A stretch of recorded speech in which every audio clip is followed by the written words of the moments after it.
Ahí. Bueno, de nuevo, muchas gracias por la invitación y me siento muy honrado del público al cual le estoy hablando y, por cierto, yo les voy a hablar de cosas bastante terrenales, que son en las cuales yo por lo menos reflexiono y me he movido por tantos años.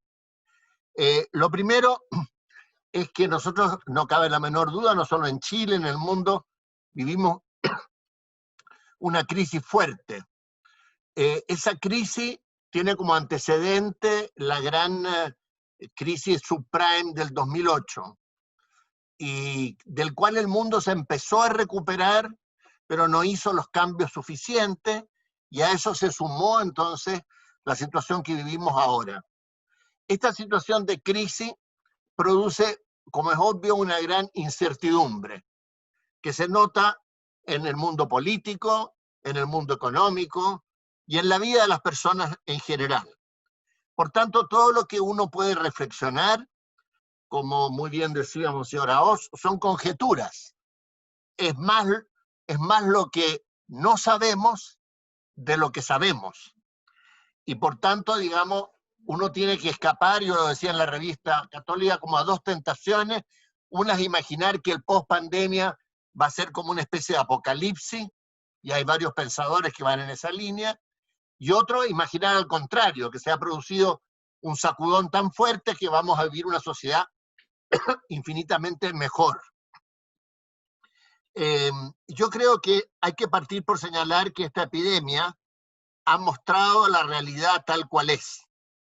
Y en un documento que leí de la Academia Pontificia para la Vida, dice de que ha revelado la fragilidad y la vulnerabilidad de nuestra vida, y también ha como puesto al descubierto nuestro modo de vivir.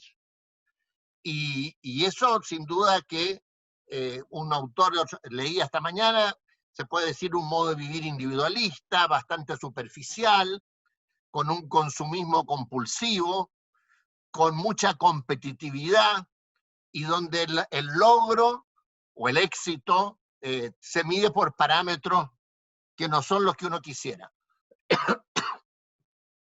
Además de eso existe, como ha dicho Papa Francisco, un modo de vivir que de alguna manera pone en tensión a la naturaleza.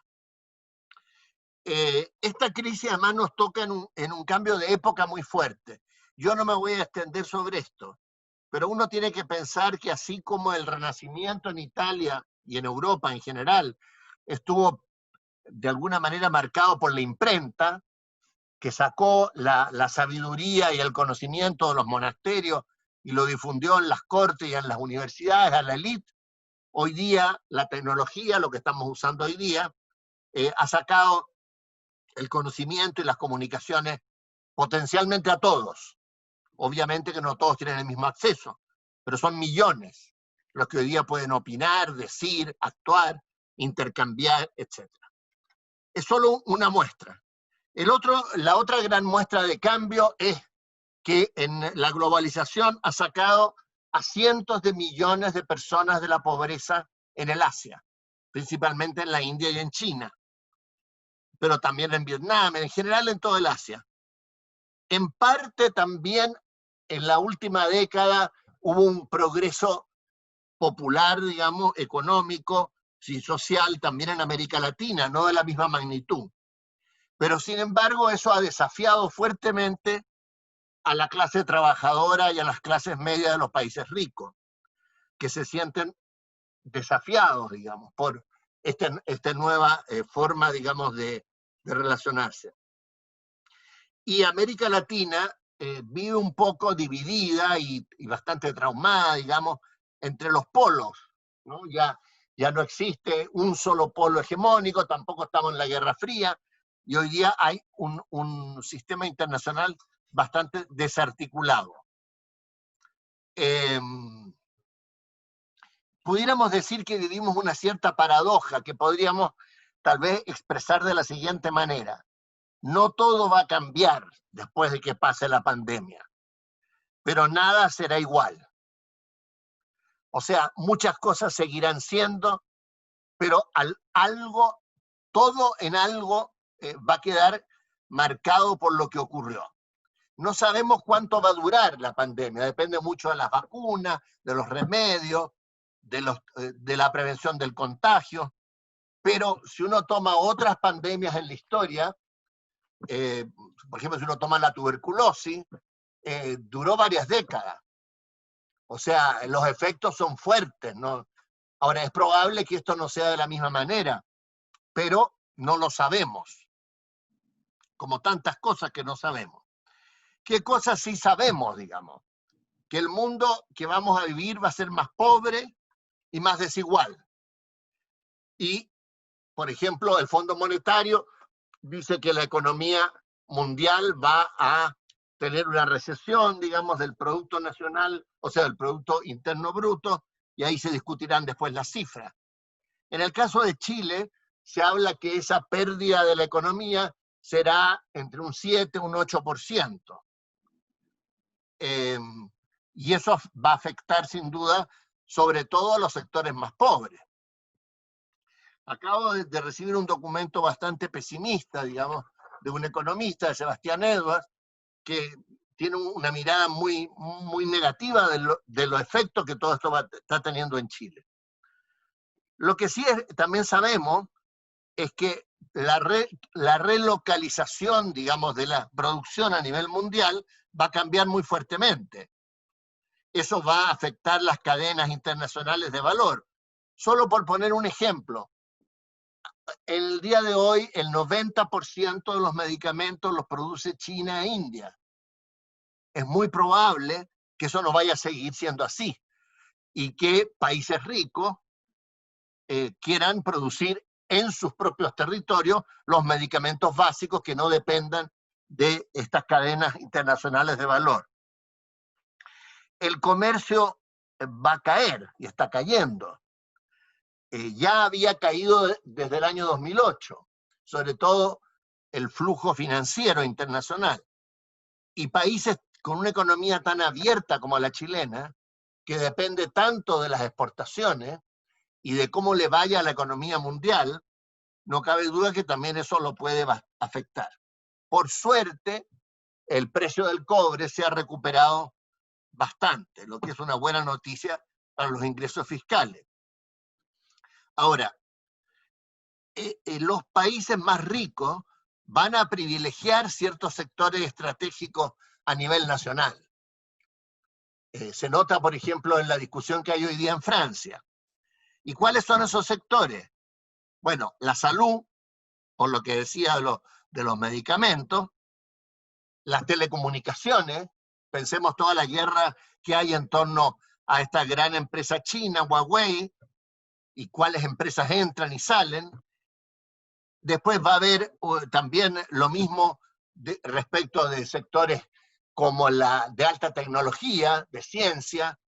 O sea, puede haber una cierta, digamos, mayor precaución de los países más ricos respecto de la internacionalización de la producción. Ahora, en el caso chileno, esta recuperación de nuestra economía, no sabemos cómo va a tener. Algunos dicen que va a tener la forma de una V corta, o sea, hemos caído y va a haber una recuperación rápida. Así lo auguran muchos economistas. Otros, en cambio, dicen que puede ser como una W, o sea, baja, sube un poco, vuelve a bajar y después vuelve a crecer. Es toda una incógnita. En general, los economistas no le achuntan al futuro, pero hay que tener esos datos en consideración. Se piensa por el Banco Central, por todo, que la economía chilena el próximo año debiera recuperarse bastante, pero depende mucho del clima, de las circunstancias internacionales, precios de nuestras exportaciones, etc. Hay ciertos sectores que se van a ver sí mucho más afectados. El comercio, el turismo y los servicios. Son tres sectores con fuerte intensidad de ocupación de mano de obra. El turismo se piensa que no se recuperará hasta 3 años más, por lo menos. Entonces, va a haber también mucho flujo en el trabajo de personas que van a cambiar de un sector a otro, porque lo que hacían antes ya no va a seguir ocurriendo. Ahora, lo otro que también puede ocurrir, o seguramente así va a ser, son ciertos cambios en nuestro modo de vida, de todos nosotros. Seguramente vamos a vivir una sociedad más lenta.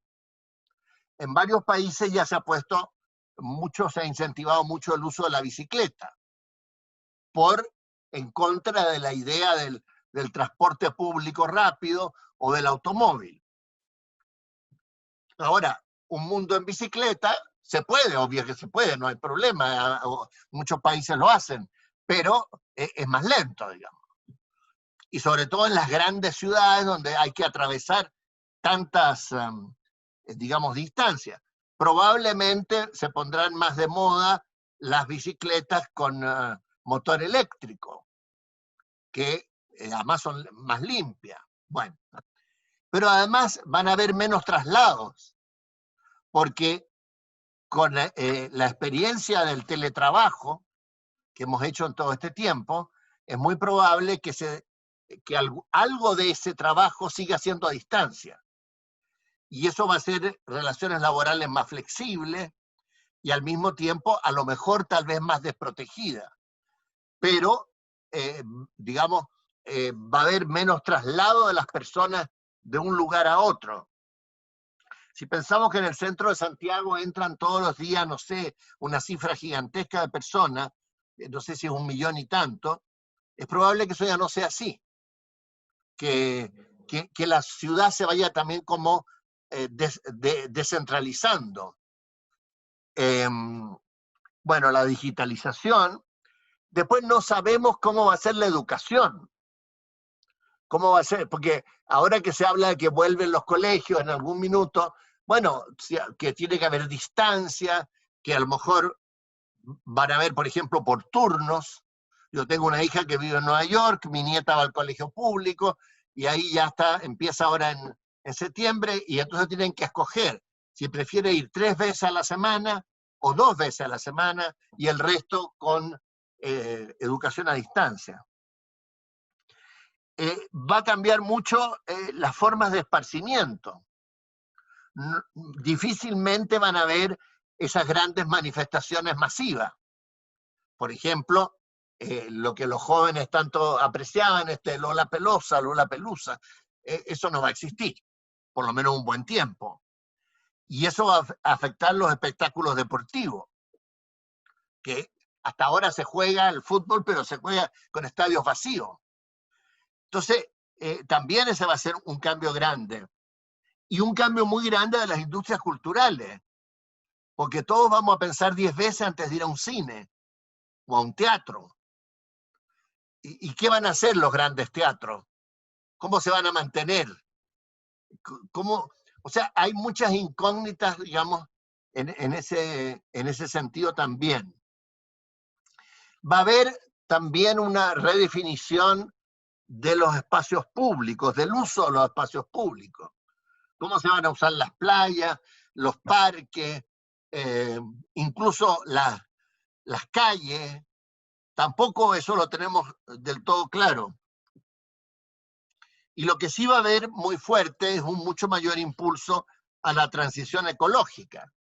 Eso ya está teniendo lugar en muchas partes y hay un fuerte movimiento, porque dicen esta pandemia no se debe solo a un problema estrictamente, digamos, de salud pública, sino que tiene que ver de la relación también de las personas con la naturaleza.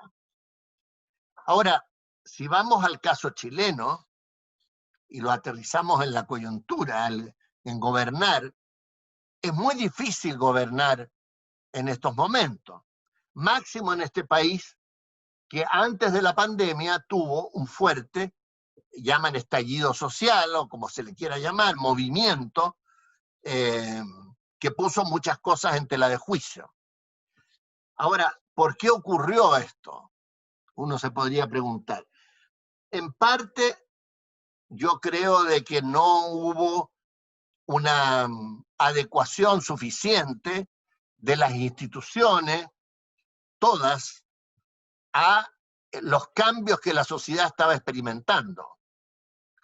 y nos acostumbramos a cierto tipo de progreso que tenía un lado muy débil, que era, hubo evidentemente mucho mayores ingresos y qué duda cabe, progreso en todo sentido en el país en los últimos años. Pero había también el otro lado, que era el lado del endeudamiento, que si uno lo mira como democratización del crédito, es muy positivo. Si uno lo mira desde el punto de vista de la familia, en que el promedio es que el 75% de sus ingresos es para pagar deuda, es muy negativo, o sea, es muy frágil.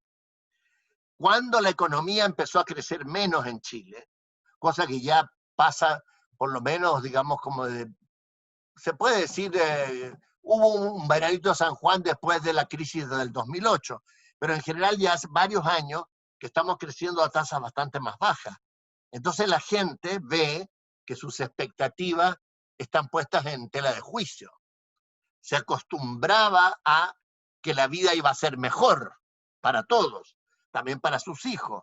Y de repente hay como un frenazo, y eso además lo pilla a la gente, sobre todo a los que recién salieron de los sectores más pobres, en un estatus que se llama de clase media, pero que es muy frágil, que no tiene, digamos, suficiente espaldas económicas para cubrir emergencias, para cubrir, para que no, ni digamos catástrofes. Digamos. El otro punto es que es muy difícil, pero en política una cosa es lo que los gobernantes se proponen y otra cosa son lo que los acontecimientos disponen, digamos, o ocurren. Lo que pudiéramos llamar el imprevisto, lo que no está en el horizonte. Y eso cambia a veces el escenario completamente. Eso pasó claramente, yo estaba en La Moneda, en el gobierno Michelle Bachelet I, con la crisis subprime. Nosotros no teníamos la más mínima noción de que pudiera haber una crisis de esa naturaleza, y poco a poco empezamos a recibir las noticias y hubo un cambio completo de la acción del gobierno. Y ese cambio fue lo que permitió que el gobierno saliera en esa oportunidad con una alta popularidad, porque nos adaptamos rápidamente a las nuevas circunstancias. Bueno, el actual gobierno, que surgió como con gran optimismo, digamos, porque eran tiempos mejores, tuvo dos imprevistos grandes. Uno, el estallido social, y ahora esta pandemia. Entonces, esto cambió completamente el escenario, o sea, como que el gobierno quedó sin agenda, o sea, tiene que reinventar su agenda. Y eso no le ha sido fácil al actual gobierno, por mil razones que después se podrán discutir.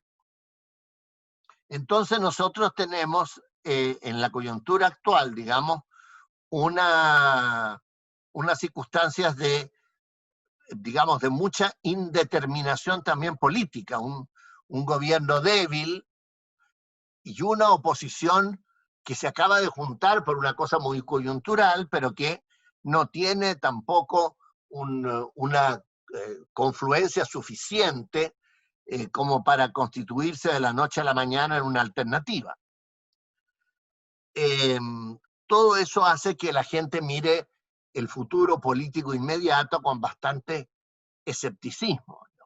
O preocupación, depende a veces de las circunstancias. Obviamente la gente más joven lo mira con más esperanza, porque quieren ver con razón también desde su punto de vista que el estallido era el ansia, la lucha por una sociedad más igualitaria, más digna, más justa, y que avanzamos hacia eso. Pero el camino está lleno de dificultades.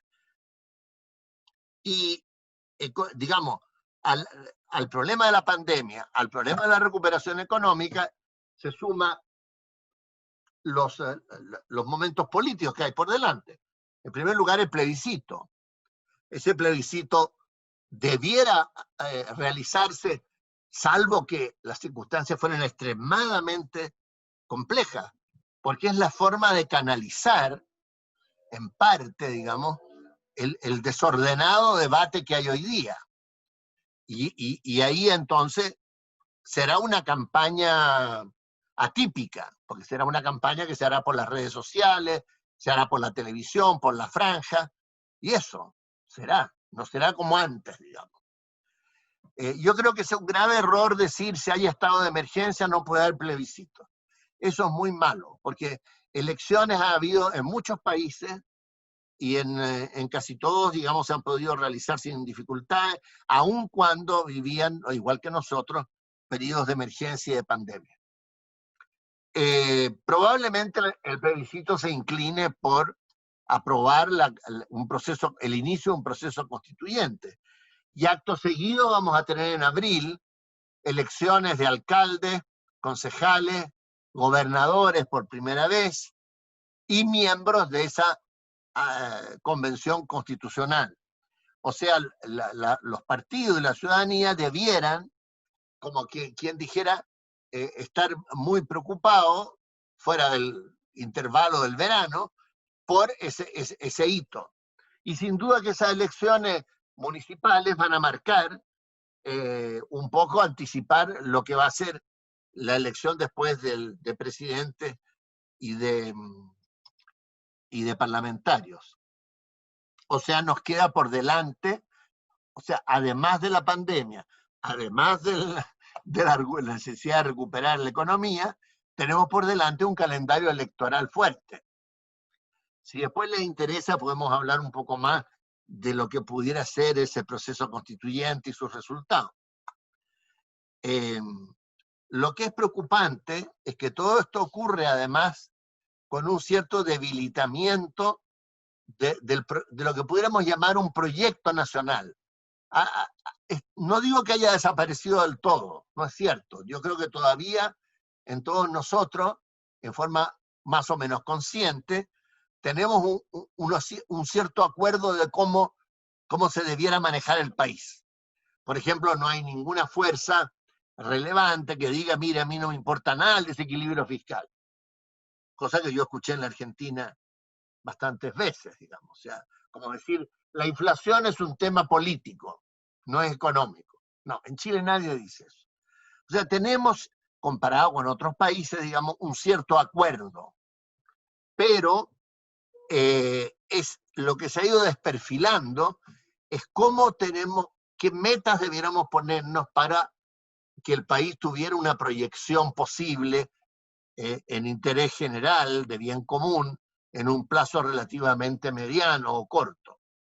Por ejemplo, si Chile quiere ser una plataforma entre el Asia y América del Sur, bueno, habría que hacer una gran inversión en puertos, en infraestructura, habría que hacer pasos más fáciles con la Argentina, corredores bioceánicos, o sea, hay muchas cosas que hacer, pero no tenemos total claridad, y como no hay claridad tampoco hay entusiasmo de ciertas tareas que debiéramos hacer urgentemente, que reforzarían nuestro proyecto común como país.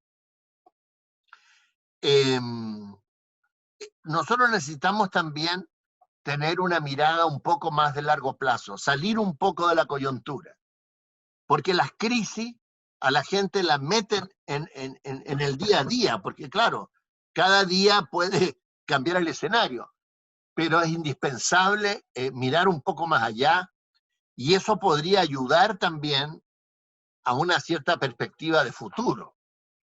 Obviamente la elección presidencial del año próximo va a ser competitiva y van a haber alternativas y no sabemos, ojalá se haga en un tono constructivo y no muy descalificador.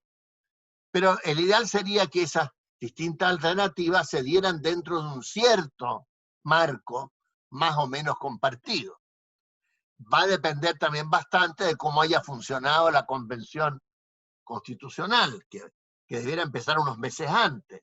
Si ahí se va creando un clima de encuentro para lograr los 2/3 necesarios para aprobar la nueva constitución, es probable que las alternativas políticas presidenciales sean más acotadas. Si en cambio no es así, evidente vamos a tener una situación de extremada confrontación electoral, digamos. Esto de la polarización es algo que está pasando en muchos países, además. Si no, miremos los Estados Unidos. Si yo prendo la CNN, lo único que oigo son diatribas contra Trump. Si prendo Fox, lo único que oigo son las diatribas contra los demócratas. O sea, Estados Unidos está partido de arriba abajo. Es una situación muy extrema y que para muchos por lo menos resulta muy sorprendente. Ahora, dentro de todo esto, como decía yo ahí en la revista, me parece muy interesante que Francisco, el Papa, llama por una parte al compromiso y a la esperanza. No señala un camino claro, porque claro, no se puede señalar, cada país tendrá el suyo, el mundo vive momentos, como decía al comienzo, de mucha incertidumbre, pero sí indica la necesidad de que se incline la balanza hacia mayor solidaridad. Se ha vivido tal vez, como decía también antes, un modo de vida demasiado cada uno para lo suyo. En Occidente, porque el mundo asiático es distinto. En el Asia la gente tiene mucho más sentido de la comunidad, mucho más sentido del conjunto, digamos, que forma parte de algo que lo trasciende. Lo que a veces lleva a que puedan haber regímenes autoritarios. Pero es otra mentalidad, pero en nuestro mundo, digamos, ha primado más el individualismo. Y eso se ha exaltado. Bueno, yo creo que llegó el momento de poner el énfasis en la solidaridad. Incluso uno de los dirigentes empresariales el otro día decía que pensaba que la economía chilena se iba a inclinar más hacia lo que se puede llamar o una economía socialdemócrata de mercado o socialdemócrata, un poco como el modelo europeo, más que el modelo anglosajón, que es más individualista. Yo creo que es muy importante que la Iglesia insista en este punto, digamos. Que el Papa lo ha dicho muy claramente, que nadie se salva solo. No se salva solo ni un grupo, ni un individuo, ni un país, sino que, bueno, lo decía, me parece un cardenal de ahí de esa Academia Pontificia de la Vida, dice, estamos en la tormenta, pero no estamos todos en el mismo barco. Hay barcos más robustos, hay barcos que son apenas un bote. Pero a pesar de eso, creo que de alguna manera estamos unidos los unos con los otros, digamos. Pero eso supone también en todos nosotros abrirnos a estos nuevos tiempos, o sea, cambiar la óptica, porque nosotros estamos acostumbrados a mirar el mundo de una manera, y claro, no solo la pandemia, muchos factores, pero con la pandemia eso, digamos, ha puesto en jaque, digamos, algunos de esos paradigmas y ha revelado la importancia de otros. Y yo creo que debiéramos, sin temor, desprendernos a veces de nuestros prejuicios o de nuestras formas a veces un poco sesgadas de mirar las cosas y tratar de abrirnos a este nuevo mundo que viene, que está lleno de incertidumbre y también de esperanza. O sea, también es posible que de este nuevo mundo surjan formas de relacionarse que sean más justas, de mayor convivencia y digamos, más equilibradas. Ojalá que así sea, digamos. Bueno, estas pueden ser algunas reflexiones introductorias y no sé si ustedes tienen cualquier pregunta o comentario, yo a disposición.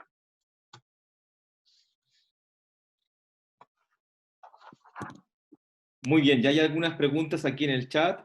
Voy a comenzar leyendo un par de ellas y quienes la han hecho pueden también intervenir desconectando sus micrófonos.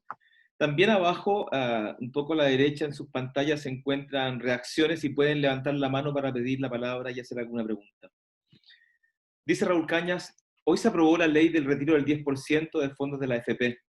¿Cómo cree usted que va a influir eso en la vida de las personas y en la economía del país? ¿Debe cambiar este sistema de previsión en Chile o es mejor cambiarlo a un sistema mixto o 100% de reparto?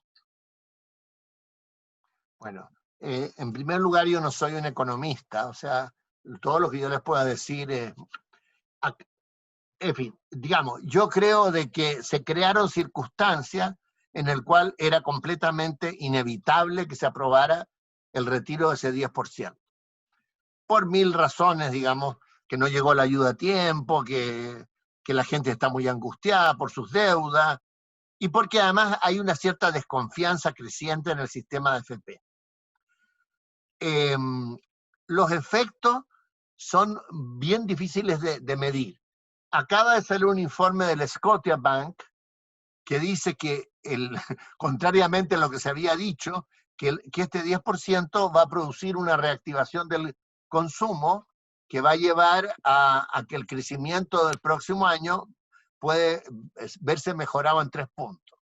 No sé si será verdad o qué. Lo que sí es cierto de que esto pone absolutamente sobre el tapete el cambio del sistema previsional. Ahora, de nuevo, ahí tampoco yo soy un técnico, son temas muy complejos. Lo que sí me parece es que podríamos caminar tal vez hacia un sistema mixto, como el que planteó Michelle Bachelet en su segundo gobierno y que Sebastián Piñera de alguna manera también ha sugerido.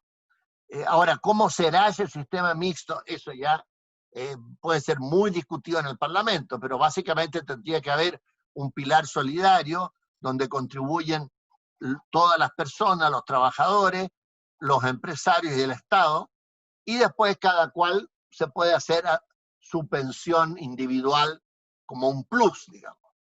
Pero ahora, ¿hasta dónde puede llegar ese pilar solidario? Dependerá mucho del nivel económico del país.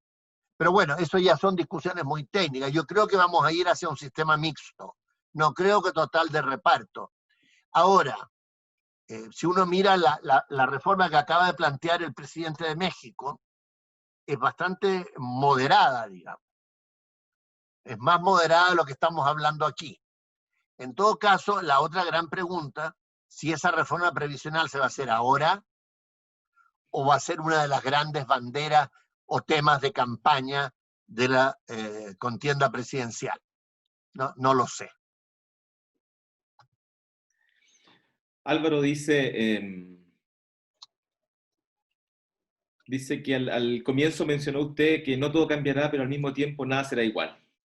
Y probablemente más pobre y desigual, agrega él, ¿no? ¿Qué piensa de estos temas a la luz del estallido social? Bueno, una gran incógnita es que no sabemos si va a haber un nuevo estallido o no.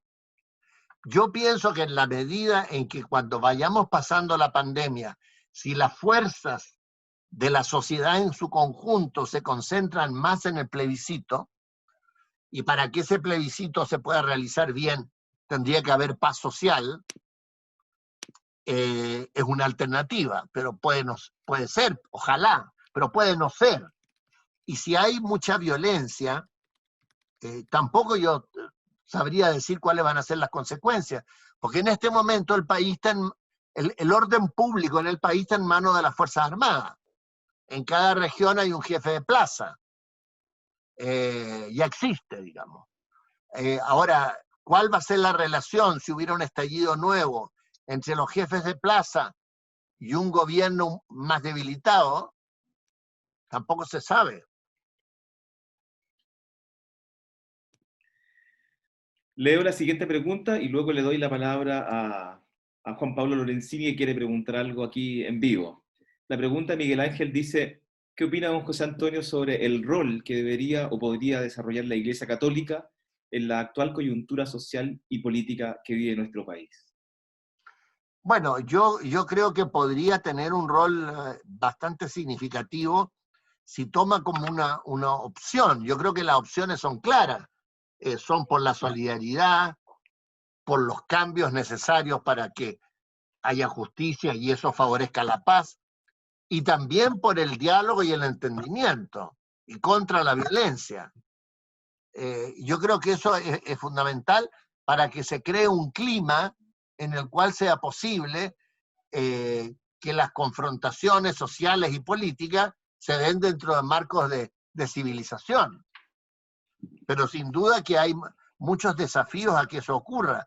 pero la Iglesia tiene, digamos, la posibilidad de hacer algo fuerte, digamos. Yo espero que lo haga, yo creo que es muy importante que así ocurra. Juan Pablo. Gracias. Don José Antonio, asumo que voy a plantear una hipótesis que usted podría discutir.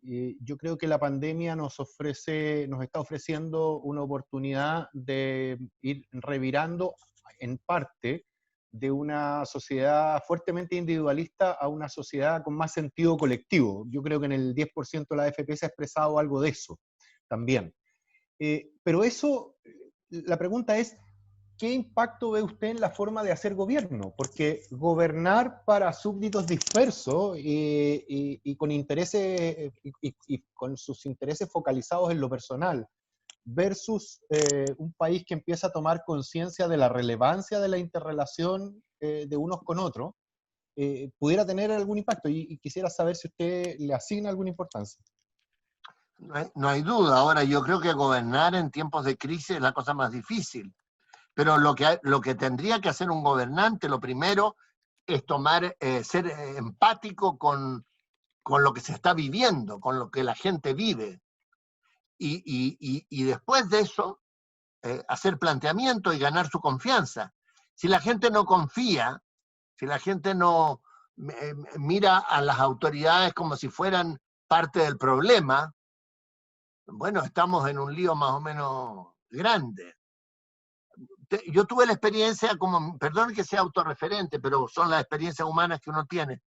Cuando estábamos en el gobierno y yo estaba en el Ministerio de la Presidencia, en plena crisis del 2008, que fue muy fuerte, pero no tanto como esta, yo recuerdo haber ido a una asamblea de la ANEF a decirles que nosotros le íbamos a asegurar que los empleados públicos no iban a ser despedidos. Y lo más que podíamos asegurarle, tal vez, es que no les íbamos a rebajar el sueldo, pero que no podíamos asegurar más que eso. Yo creo, y la gente escuchó con atención y comprendió, o sea, yo creo que la gente, como ve la televisión, ve lo que pasa en tantas partes, no espera que aquí simplemente le regalen cosas y todo sea como fácil. Lo que espera es que su sacrificio sea compartido y que tenga un sentido, que lo lleve a superar la situación. En cambio, cuando no se ve eso, entonces la gente se empieza a enardecer, digamos. En el chat alguien escribe sobre el miedo que ha instalado la pandemia, que sigue manteniéndonos aislados, pero también con desconfianzas del otro, ¿no? Y ahí los cristianos dicen, podemos ayudar, pero ¿cómo ve usted este aporte nuestro en una sociedad que también sospecha de nuestros propios aportes, o del aporte de la iglesia? Yo creo que lo básico es hacer el ejemplo. Y el ejemplo, digamos, o sea, la palabra sin el ejemplo vale poco. El ejemplo también tiene que ir acompañado de palabra para que tenga impacto, digamos. Y yo veo que la iglesia está haciendo muchas cosas, pero como que se saben poco. Tal vez, no digo que debiera cacarearlo, pero debiera por lo menos decir, mire, esto es lo que estamos haciendo, preocuparse un poco también de mostrar lo que, por ejemplo, una cosa que se podría hacer que sería como una cosa de impacto, sería decir, bueno, vamos a reabrir la Vicaría de la Solidaridad, por ejemplo, no para defender los derechos humanos, que eso ya de alguna manera quedó atrás, en la parte, digamos, más dura, sino que para la solidaridad. Obviamente que todo el mundo hablaría si mañana se tomara decisión. No digo que es lo que haya que hacer, porque yo no estoy metido, no sé, digamos, pero digo también algunas acciones que lleguen a todo el mundo, que sea muy claro, digamos. Francisco Mera dice, a su juicio, don José Antonio, ¿qué temas aprendidos de la pandemia y que no están en la agenda debieran ser incorporados, relevados, considerados y dialogados en el proceso constituyente? A ver, yo creo que en primer lugar ha quedado más claro de que el mercado no soluciona todo, digamos, ni mucho menos. Ahora hay que tener cuidado cómo expresar el hecho de que debiera haber un reequilibrio entre la regulación y por tanto la acción del Estado y el mercado. Por eso decía yo que está como ahora más en el punto de discusión el hecho de que vaya a haber alguna suerte de mayor Estado social o de modelo más como el alemán o un modelo europeo, digamos, que no el modelo americano o anglosajón. Eso en los profesores de Derecho Constitucional, que es lo que se va a debatir en la Constituyente, lo expresan hablando de la idea del Estado social de derecho, contra el principio de subsidiariedad. Y ese es un grave problema, porque el principio de subsidiariedad está metido en la doctrina social de la Iglesia desde Pío XI.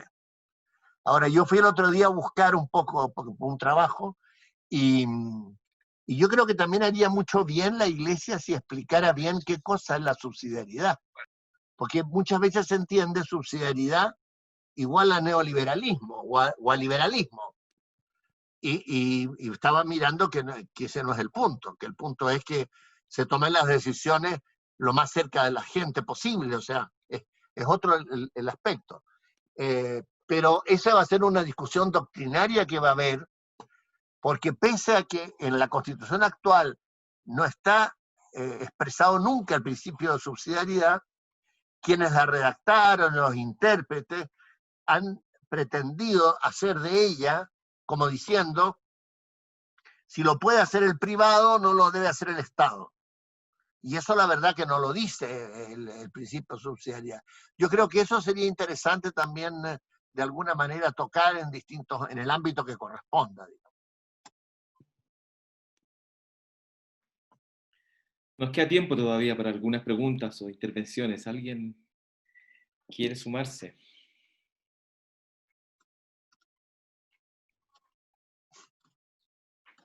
Yo quiero no, hacer yo una puedo pregunta. decir algo. Marcelo. Fernando. Marcelo. Sí, adelante. En relación a lo último que estaba diciendo usted, ha sido una discusión el tamaño del Estado. Pareciera que los más liberales, que el Estado tiene que ser lo más pequeño posible, y los otros que el Estado tiene que ser lo más grande posible. Y en la realidad que hemos vivido, muchas personas se han salvado, por así decir, gracias a que el Estado se agrandó, o no sé si se agrandó, pero ha sacado millones y millones de dólares para esto, para el otro, para lo demás allá, y todo el mundo pide, y se hablan de repente de 12.000 millones de dólares para una ayuda, de no sé cuánto.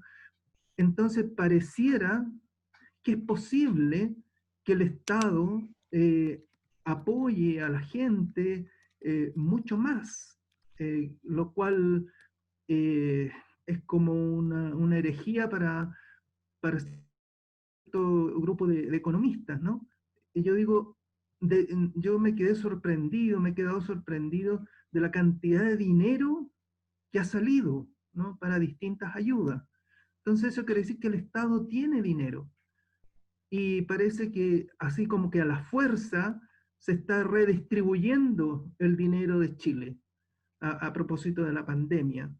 Ese es un punto que me gustaría que, ¿cómo lo ve usted?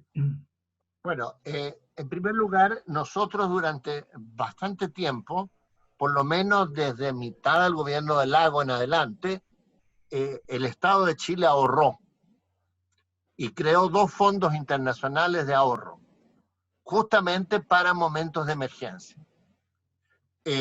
Un fondo es para la emergencia, el otro fondo es para respaldar las pensiones. Y eso es un gran activo del país. Ahora, esos fondos están, sobre todo el de emergencia, justamente para la emergencia. Entonces la discusión es por qué se ha demorado tanto en utilizar esos fondos. En fin, y esas son discusiones ya donde intervienen mucho los economistas en el Ministerio de Hacienda. Pero evidentemente el Estado tiene plata. Ahora, ¿cuál sí es un grave problema? Que en la medida en que los ciudadanos avanzan en la escala social, piden más cosas.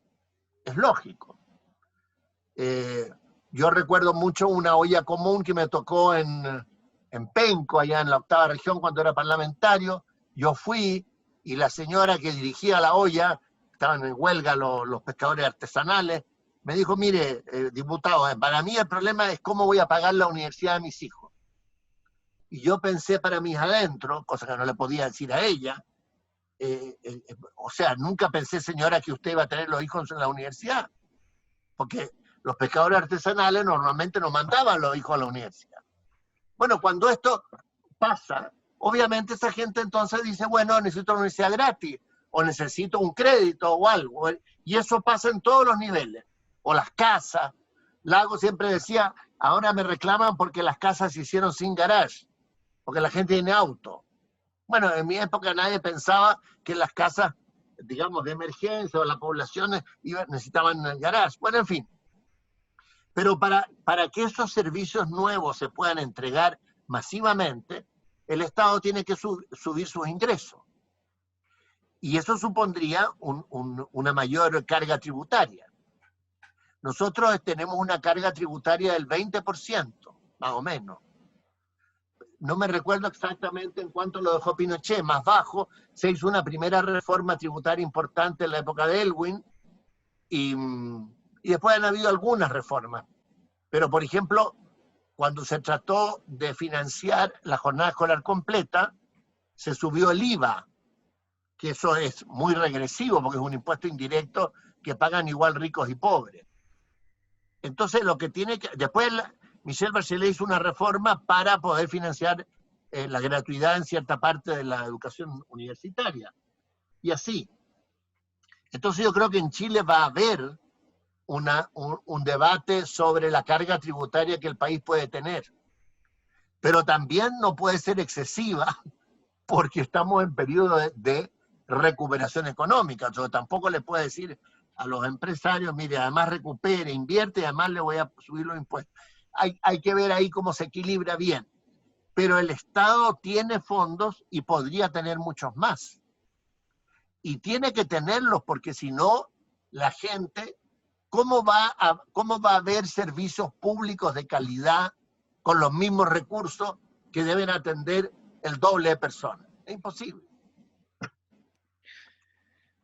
Nos queda tiempo para 2 intervenciones más. Voy a leer una que está en el chat y luego, no sé si la hermana Caroline Mayer había levantado la mano y quiere intervenir. Se lo anuncio por si quiere desactivar su micrófono mientras leo la pregunta del chat.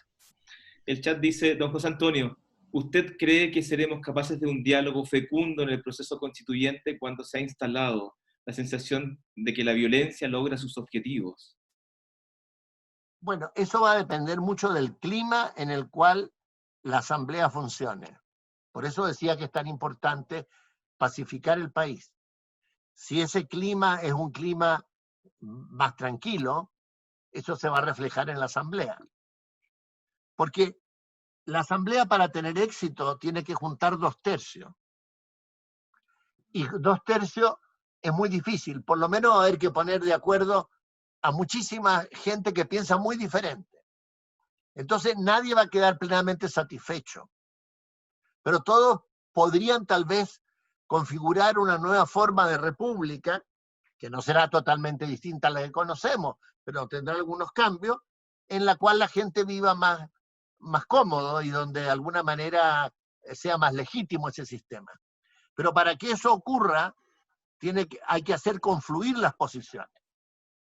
Ahora, no es imposible, porque en torno a este 10% confluyó hoy día la votación en la Cámara de Diputados, 116 diputados. O sea, depende cómo se haga. Yo confío mucho de que si hay un clima más pacífico y si hay un buen apoyo técnico de abogados, de juristas, de todos los sectores, la asamblea pueda llegar a buen puerto. Si no ocurre, esa asamblea va a fracasar. Eso significa que sigue vigente la Constitución actual y eso va a generar mucha indignación, mucho descontento en muchos sectores. Entonces yo creo que estamos obligados a tener éxito, Dios. Muy bien. Ya estamos, ya, en la hora y sinceramente quisiera agradecer. Caroline Meyer quiere hablar, Caroline Meyer. Ah, sí, sí, muy bien. Tiene la palabra, hermana Caroline.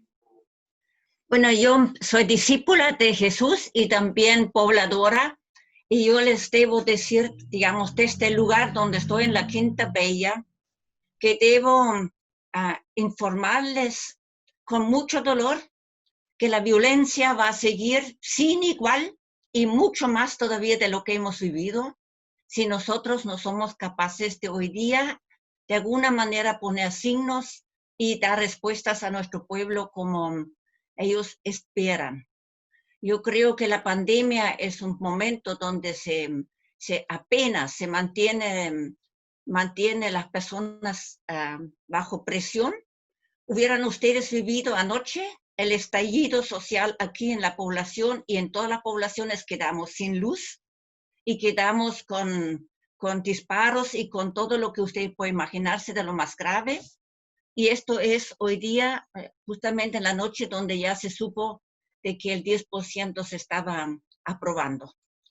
A mí me duele el alma tener que contarles que en verdad la iglesia, yo le pido también a nuestro querido arzobispo, que de alguna manera reflexionen cómo puedan volver a hablar de la justicia social. Y la justicia social requiere una asamblea constituyente, quiere una invitación al pueblo de Dios en completo, los que son discípulas y creyentes y que todavía quieran escuchar la iglesia, que nosotros estamos de acuerdo, que una vez se pregunta después de 45 años al pueblo lo que pueda imaginarse y soñar como país, patria buena para nuestra tierra chilena.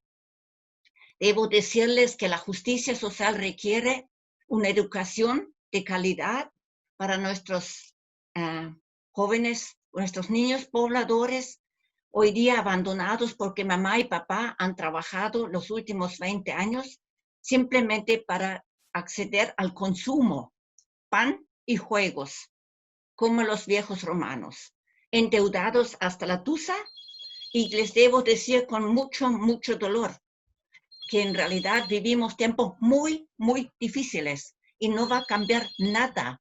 Necesitamos hoy día darles noticias. Por ejemplo, Chile es un país de uno de los más ricos del mundo. Nacionalicemos el cobre. Se cambiará todo por la Constitución. Esto es autoridad de un pueblo en conjunto, una democracia a quien se adueña de su tierra, que es de todos y no de unos pocos. Estos son temas que el pueblo habla. Son temas que ustedes quizás no se dan cuenta. Por supuesto, hay jóvenes que quieren ir a la universidad porque toda la sociedad chilena ha dicho la única solución para surgir en este país es la formación en la universidad. Tener un título universitario, esto es lo máximo que uno pueda tener y de alguna manera se van a resolver tu problema de pobreza y de humillación como pobladora obrero nomás, porque no eres nadie, simplemente eres suche, así como se siente nuestra gente, con sueldos mínimos de 301,000 pesos. Pregunten ustedes de verdad cuánto gana la mitad de nuestra población chilena en total. Vayan ustedes a realmente tocarse el corazón para saber. Vayan a ver ustedes los viejos que vienen a pedir con vergüenza pan a mi casa porque no estaban acostumbrados a pedir pan. Y realmente ahora volver a mendigar después de 40 años. Esto es muy doloroso para ellos y en este momento, por supuesto, se exacerba más, pero esto estaba vigente porque cada vez más las personas endeudadas con sus tarjetitas de créditos, que ningún 10% va a cubrir los endeudamientos que tiene nuestro pueblo. Puedo decirte una educadora de nuestro jardín infantil auxiliar que gana 500 está 1,000 pesos mensuales, 400 a la mano, no las recibe. Ella necesita, tiene una deuda de 5,300,000 pesos. Tiene 2 hijos. 5,300,000 en su vida no va a pagarlos. Digamos, nunca jamás hubiera pensado, por eso siempre la observé, que ya ella estaba agotada. Tendrá 45 años. Trabaja hace 20 años en jardines infantiles. Les cuento esto como ejemplos nomás. Nosotros necesitamos, yo les invito a los quienes en algún momento han estado cerca en los años 40, 50, 60, cuando iniciamos como iglesia después del concilio, hablando de las comunidades, hablamos de la justicia social, cuando en el tiempo de Frei se empezaron a realmente esforzar por una educación del pueblo cada vez mejor, con un instituto de formación como ha sido el INACAP de Chile, que hoy día pertenece a privados y cuesta dinero a pesar de todo, y que ustedes pueden saber que estoy segura que 1,000,000 de jóvenes fueron abandonados. Yo estoy luchando todos los años para poder formar 1,200 jóvenes como carpinteros, mueblistas, como mecánicos, como soldadores, electricistas, y no consigo. El año pasado apenas logramos financiamiento para 800 jóvenes y quedaron, se habían inscrito 3,000 jóvenes pobladores para aprender un oficio y el gobierno está ahorrando. Hablé con quien pude hablar, todos los ministros saben con quienes he hablado, y no hemos podido. Es una miseria del pueblo. Yo les puedo decir, cuando ahora Chomalí, en Concepción, nuestro arzobispo, habló de los saqueadores, yo los conozco, y no podemos tranquilizarlos cuando no hay mensajes decididos de justicia social, de un cambio para la educación. Estos jóvenes que salen, yo he preguntado en qué están, no hemos aprendido nada, no han terminado el segundo y tercer año medio, porque ya no pudieron más, tenían que trabajar, después quedaron en la calle y ahora están todos cesantes. Es un tiempo de miseria que ustedes no pueden imaginarse. Yo les invito a la casa, les invito a ver, ¿verdad? Yo no es fácil contarles esto, no es fácil, más bien es para adentro, pero les invito a conocer nuestro Chile. Si nuestro, que yo lo respeto muchísimo, Mañalich ha dicho que no sabía de esta miseria.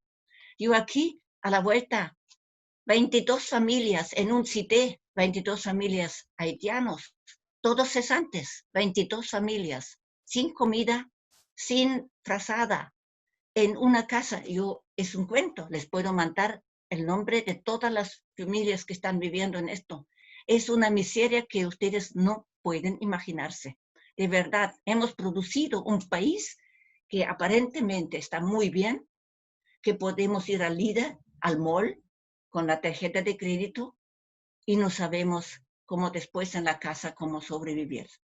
Yo les puedo decir que necesitamos realmente un cambio. La iglesia necesitamos que hable a todos los cristianos que quieran con idealismo a jugársela. He vivido la situación de los médicos para atender una cantidad de médicos, no se ha atrevido a atender en las poblaciones, porque por supuesto tiene miedo por sí mismo. Y cómo sacar el idealismo, cómo volver a decir me la juego por el otro. Los pobladores, aquí tenemos cuatro ollas comunes. En la capilla el domingo han hecho 540 almuerzos en nuestra capilla Cristo Vive. Les puedo decir, ¿verdad? Es muy difícil transmitir esto. Y yo les agradezco que escuchen, quizás un poco, y ustedes van a ver que no estoy exagerando. No estoy con el dolor del alma y con Jesús, por supuesto, que lo miro todos los días en la cruz, a ver cómo podemos ser sus discípulos. Gracias a ti, Carolyn, por compartir nuestra experiencia muy desde lo que tú vives, desde abajo, desde la población. Ya cerramos, don José Antonio. Muchas gracias por su tiempo, por estas No, reflexiones que nos ha ofrecido. gracias a ustedes, pues, y que nos vayamos todos con más esperanza y ganas de seguir trabajando, como dice Carolina, por la justicia y por la paz. Muy bien, don Alberto. Muchas gracias. ¿Sí? Cerramos aquí. Agradezco la participación de muchos.